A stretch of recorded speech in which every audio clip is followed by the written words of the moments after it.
এই যুবক, আমি রাস্তাঘাটে চলি, তোমরাও তো চলো, দেখছো কোনোদিন যে অল্প বয়সের অনেক যুবক পাগল? দেখছো? আরো দেখছো যে ইংলিশে কথা কয়? বিষয় কি? ভালো ছাত্র ছিল, বেয়াদবি করে পাগল হয়ে গেছে। বরদোয়া করা লাগে না, মা বাবায় কখনো বরদোয়া করে না, কিন্তু যে অন্তরে কষ্ট পায়, নিঃশ্বাস আসে, এটাই ধ্বংস। এগো কি হেদায়েত হয়ে গেছে নাকি, না বিড়ি টানতে যায়? হ্যাঁ, মস্কারি করেন না।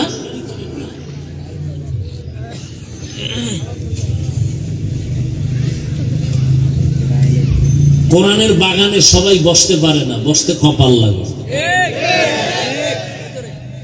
আল্লাহ হেদায়েত দান করুন। আমার বয়ানে কি হেদায়েত নাকি?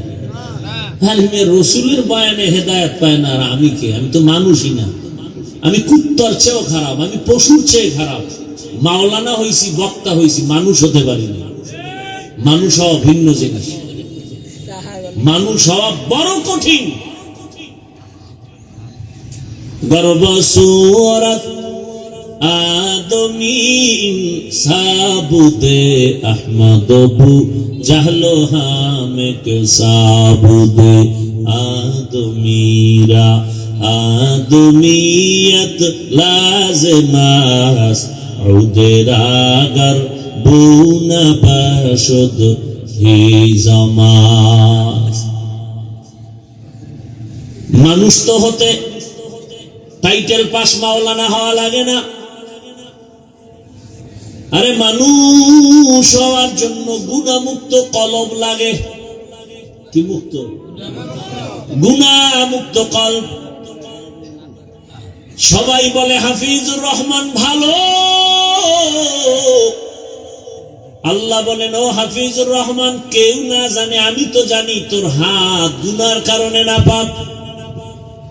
তুই মোবাইল চালায়া চালায়া জিহ্বাটারে নাপাক করেছো, চোখ দুইটা নাপাক করেছো, কান নাপাক করেছো, কে জানেন? আল্লাহ বলেন ফলাফলটাও আমি দিব, এখনো সময় আছে, তওবা করো। ও আমার কলিজার যুবক, তোমার মতো যুবক যদি এখনো দিনের পথে থাকিয়া চাকরি করে, ব্যবসা করে, বলো তুমি পারবা না কেন? ও পর্দার আরামের আম্মা জানেরা, বোনেরা, আপনার মতো কত মা কত বোন এখনো আছে, পর্দা করে, নামাজ পড়ে, আছে না নাই? ভিন্ন মা বোনকে বলছি, মা আপনারা কেন মার্কেটে মার্কেটে ঘুরেন, দোকানে ঘুরেন, মোবাইলে সময় নষ্ট করেন, জীবন নষ্ট করেন? একটা বাবা একটা মা যদি খালি চিন্তা করতো আমার ভবিষ্যৎ ফল সন্তান, জীবনে আকাম করতে পারতো না। প্রত্যেকটা মা বাবা যদি চিন্তা করতেন যে আমরা তো একসময় দুনিয়ায় থাকবো না, সন্তান আমাদের নিয়ে গর্ব করতে পারে এমন আদর্শ রেখে যাই। ভালো আদর্শ রাখলে সন্তান বন্ধুদের নিয়ে গর্ব করবে আর বলবে আমার আম্মু কত ভালো ছিল, আজান হলেই নামাজে দাঁড়ায় যেত, আমার আম্মু এত সুন্দর, কোনদিন বেগানার চেহারা দেখে নাই আমার মা, মোবাইলে নাটক দেখে নাই, মোবাইল নিয়ে গুনাহ করে নাই, আমার আম্মু আমাকে কোরআন তেলাওয়াতের দাওয়াত দিতেন, কালেমা শিখাইছেন আমার মা, আমার আম্মু বাবার সাথে কখনো খারাপ আচরণ করে নাই। আবার বাবার বেলায় বলতো আমার বাবা এত ভালো, আমার মায়ের উপরে জুলুম করে নাই, বেগানার নজর দেয় নাই, মোবাইল নিয়ে পড়ে থাকে নাই। আমার বাবা 5 ওয়াক্ত নামাজি, সন্তান গর্ব করবে আর দোয়া করবে। ও বাবাজিরা, আম্মা জানেরা, যদি খারাপ আদর্শ নিয়ে কবরে যান, সন্তান আবার ধিক্কারও জানাবে, এক সময় বলবে আমার আম্মু কত খারাপ, কোনদিন আমাকে নামাজের দাওয়াত দেয় নাই, মা বাবার সাথে কত গালাগালি করত, ঝগড়া করত, মোবাইল নিয়ে পড়ে থাকতো, মার্কেটে মার্কেটে আমার মা ঘুরতো। বাবার বেলায় দুঃখ করবে আর ধিক্কার দিবে, বাবা এত খারাপ, মায়ের সাথে কত গালাগালি, খারাপ আচরণ, আমার মায়ের উপরে জুলুম। আমার বাবা বেগানা নিয়ে পড়ে থাকতো, মোবাইল নিয়ে গুনাহ করত, ধিক্কার জানাবে আর বলবে মা বাবা ভালো না হলে আমরা সন্তান কেমনে ভালো হব। ও মা বোনেরা, ও বাবাজিরা, এখনো সময় আছে, তওবা করেন। আদর্শ সন্তানের মা হয় কবরে যান, সন্তান ডাক্তার হবে, এক সময় রুগী দেখবে, সুনামের সাথে আজান হলে নামাজে যাবে, কোরআন তেলাওয়াত করে মা বাবার জন্য দোয়া করবে। এখনো সময় আছে, তওবা করেন। আল্লাহকে বলেন আর জীবনে নামাজ ছাড়বেন না, বেপরদায় চলবেন না, গুনাহের পথে যাবেন না, মোবাইল নিয়ে সময় নষ্ট করবেন না। যুবকরাও তওবার নিয়ত করো, মরে গেলে যাব, আর নামাজ ছাড়বো না, দাড়ি কাটবো না, বেপরদায় চলবো না। মা বাবার দোয়া, শিক্ষকের দোয়া, উলামায়ে কেরামের দোয়া পরামর্শ নিয়ে নবীজির আদর্শ মেনে চলবো, আল্লাহর হুকুমের বাইরে চলবো না। দুনিয়ার লোভে পড়ে আর আখিরাতকে ধ্বংস করব না। মানুষের দোয়া নিয়ে কবরে যাব। তওবা করার মতো যদি কারো অন্তর তৈরি হয়, মুনাফিকি যদি অন্তরে না থাকে, খাঁটি তওবার নিয়ত যাদের আছে, দুটো হাত আমার আল্লাহকে দেখাইয়া দাও। আয় আল্লাহ, হাতগুলো কবুল করে নেন, তওবা কবুল করে নেন, তওবার উপরে মজবুত হইয়া চলার তৌফিক দান করেন। যদি আমারে মারে কি সন্তান মা বাবাকে মারে, এই যুগই তো এখন চলছে। আর ওই কুলাঙ্গারে আবার বন্ধুদের সামনে গর্ব করে, জানো আমার আব্বু আম্মু না আমাকে অনেক ভয় পায়। ও জালেম, বেয়াদব, একটা মা সন্তানকে দিবে কপালে চুমা ভালোবাসা দিয়া, ভয় পাবে কেন? লিখে রাখ, ঘরের দরজায় বাধাই করে টানায় রাখ। মা বাবা ওই সন্তানকে ভয় পায় যেই সন্তান সমাজের চূড়ান্ত চরিত্রহীন এবং বেয়াদব।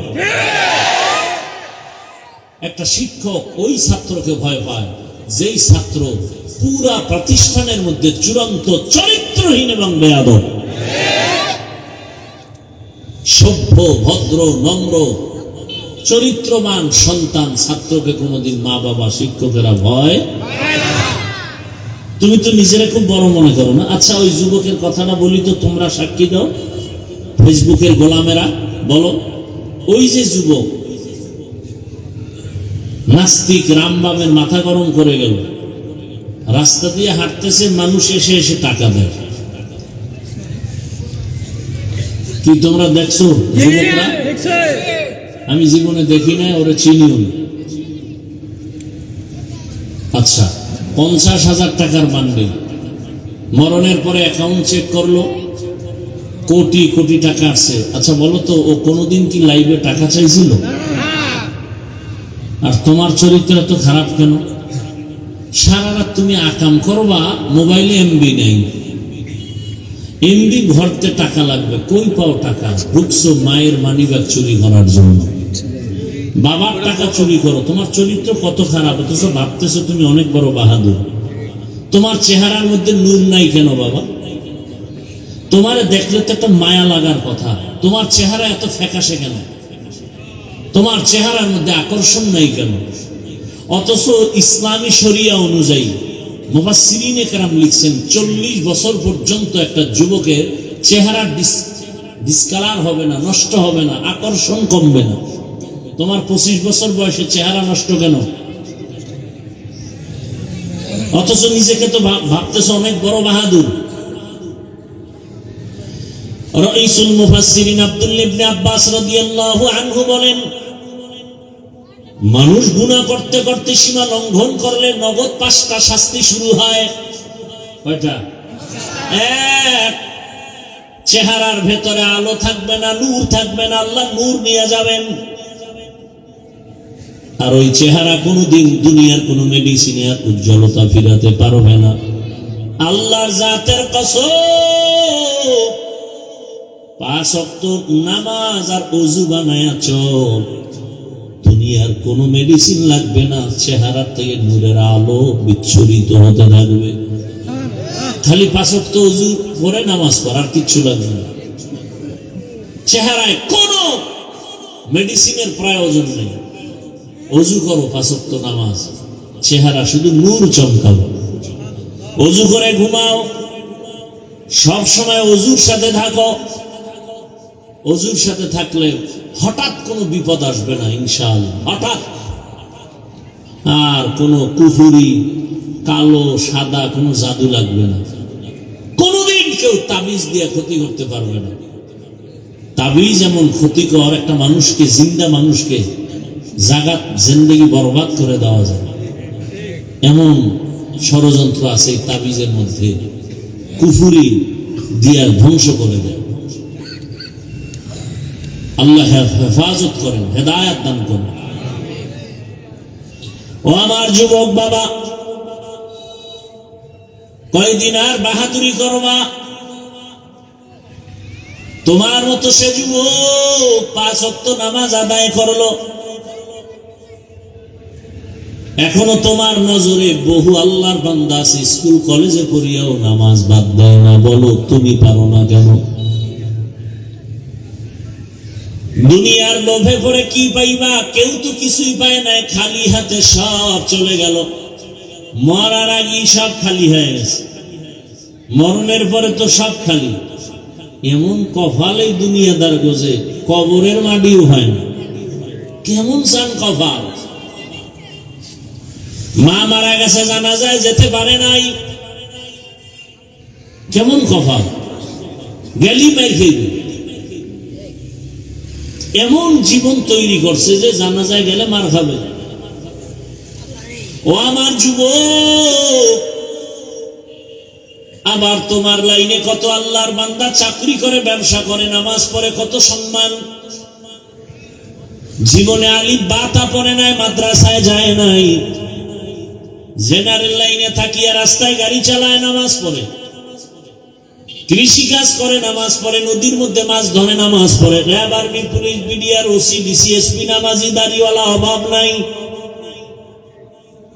তুমি কেন পারো না রে বাবা? ভালো করে আজকে থেকে, এখন থেকে মনে করবা, তুমি না পারার একমাত্র কারণ তোমার কপালে কারো বরদোয়া লাগছে। আমি যুবকদেরকে বারবার পায়ে হাত রেখে কথাটাই বলতে চাই, যুবক, তুমি আমার আল্লাহর গোলাম হইয়া তুমি ডাক্তার হও, ইঞ্জিনিয়ার হও, প্রফেসর হও, বাধা নাই। তবে আমার আল্লাহর গোলাম হইয়া সম্মানের স্থান দখল করে এরপরে মরলেও তুমি অমর হয়ে যাবে। একজন ব্যক্তি হোমিওপ্যাথিক ডাক্তার, অথচ গোটা দুনিয়ার মানুষ তার পাগল, জানে না, তার সাথে মোলাকাত হয় নাই। Doctor Zakir Naik homeopathic doctor, অত সারা দুনিয়া তার পাগল। টাকার গরমে, ক্ষমতার গরমে, একমাত্র তার সুন্দর চরিত্র, নৈতিক আদর্শের কারণে। ও যুবক, তুমিও তো পারো, তোমার মধ্যে কিসের অভাব? গোটা দুনিয়া তাকায় আছে, তোমার আদর্শ নিয়ে তারা বাঁচবে, তোমার আদর্শে আদর্শবান হবে, তোমার আদর্শে গোটা সমাজ আলোকিত হয়ে যাবে। তোমরা দেশ পরিচালনা করো, সমাজের মানুষের ইজ্জত হেফাজতের জিম্মাদারি তোমার হাতে নাও। কেন তুমি একটা মোবাইলকে হাতের মধ্যে নিয়ে নিজের জীবন নিজে নষ্ট করো রে বাবা? একসময় আফসোস করবা, কাজে আসবে না, মরিয়ে গেল কেউ তোমার নাম নেবে না। এরে আল্লাহর বান্দা, তুমি যে লাইনেই থাকো চরিত্র ঠিক রেখে আগাও। ডাক্তার হলো তোমার জীবন হবে গোটা দুনিয়ার মানুষের কাছে সুপরিচিত, ইঞ্জিনিয়ার হলো সর্বোচ্চ সম্মান। মোবাইলটা 5 বছরের জন্য পানিতে ফালায় দাও। তুমি কি এখনো বুঝো না? আল্লাহ কি তোমাকে ওই বুঝ দেয় নাই যে তোমাকে ধ্বংস করার জন্য শুধু মোবাইলই যথেষ্ট? এই বুঝটা কি আল্লাহ তোমাকে দেয় নাই? চরিত্র নষ্ট, লেখাপড়া নষ্ট, মা বাবার সাথে দ্বন্দ্ব, এই মোবাইল, ভাই ভাই দ্বন্দ্ব, মাঝখানে কি মোবাইল, স্ত্রী আর স্বামীর সাথে দূরত্ব, মাঝখানে মোবাইল, সন্তানের মাঝে আর মা বাবার মাঝে দূরত্ব, মাঝখানে। তোমার কি এখনো বুঝে আসে নাই যে তোমার এই মোবাইল তোমার চোখের পাওয়ার কেড়ে নিতেছে? তোমার এই মোবাইল তোমার হার্টকে দুর্বল করতেছে, তোমার কিডনি ড্যামেজ করে দিতেছে। যদি থাকে তো 5 বছর কষ্ট করে করছো তো, চালাইছো তো। মানুষের একটা শখ থাকে যে পার্কে গেলে কি জানি মজা, দাড়ি কাটলে কি জানি মজা। আচ্ছা নিছো তো কিছু টাইম, এবার ফিরো। মনে চাইছে নামাজ পড়বা না, পড়ো নাই, এখন ফিরো। করছো তো মনের মতো জীবনে, রং তামাশা তো কম করো নাই। আর কত হায়াতের বাকি আছে, কত। গাড়ির নিচে যুবকের লাশ, পানির নিচে যুবকের লাশ, ঘুমের বিছানায় যুবকের লাশ। কয়দিন এখনো সময় আছে, তওবা করো। মোবাইলটা কিছু দিনের জন্য ফেলে দাও। দামি মোবাইল তোমার পাশে নিয়ে দাঁড়ায় থাকবে হাদিয়ার জন্য। শুধু চরিত্রটা ঠিক রেখে দাঁড়াও, আর 3 জায়গার দোয়া নাও। খোদার কসম তুমি ডাক্তার হলো, জগৎ বিখ্যাত সম্মান হবে, সুনাম সুখ্যাতি গোটা দুনিয়াতে ছড়িয়ে পড়বে। কয় জায়গার দোয়া? 3 জায়গার দোয়া। এবং তোমার চরিত্র সুন্দর লাগবে, দেখবা সম্মান। আজকে 500 টাকার জন্য ঘুম নাই। 5টা বছর খালি মেহনত কর, লেখাপড়া করে দাঁড়া একটা জায়গায়, 2 হাত দিয়া টাকা নিবা হালাল ভাবে, নিয়েও শেষ করতে পারবা না। টাকা খাওয়ার মতো তোমার লোকও থাকবে না, এই পরিমাণ টাকা আসবে। ওই ময়লার পেছনে তুমি দৌড়াও কেন? 3 জায়গার দোয়া নাও। 1 নম্বরে মা বাবা, 2 নম্বরে শিক্ষক, 3য় উলামায়ে কেরাম। এই 3 জায়গার দোয়া আসলে তুমি হিরো। এবং এটাও লিখে রাখো, এই 3 জায়গার অভিশাপ যদি লাগে, খোদার কসম তুমি ঘুমের বিছানায় পড়ে পঙ্গু হয়ে যাবা মরার আগেই।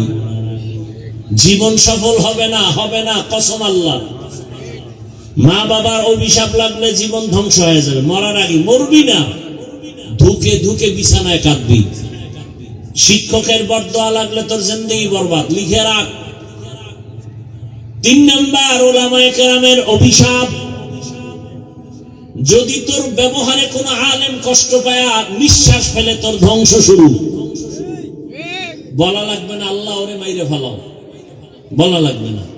খালি কষ্ট পায় মা বাবা বলবে আহ, আর কিচ্ছু দরকার নাই, বাকি আসমান থেকে ফয়সালা হয়ে যাবে। শিক্ষক যদি বলে নিঃশ্বাস ফেলে, আসমান থেকে ফয়সালা চলে আসবে।